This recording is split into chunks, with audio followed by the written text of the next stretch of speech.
Are you sewing up face masks as fast as you can, but you're finding folding and pinning and measuring the pleats is just taking too much time?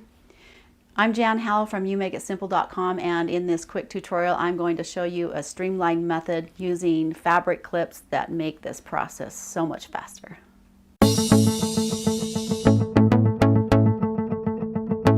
So I have my mask with the front side facing up, and this is the top with the slit for the filter. Just put that at the top. I've made a cardstock guide with a measurement of 1 1/4 inches down. I'm just going to set that along the side of the mask.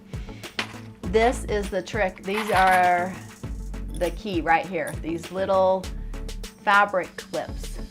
So much faster and easier, and they're not putting holes in your mask. A great little tool here. So I'm going to just eyeball that 1 1/4 measurement down with my fingers and just make a fold about a 1/2 inch down.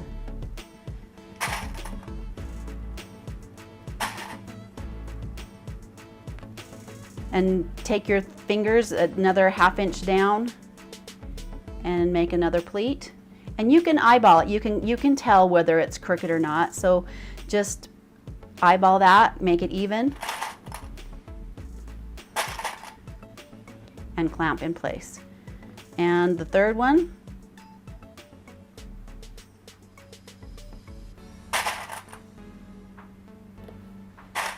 And instead of pressing after each pleat, I'm just going to press all of them at the same time.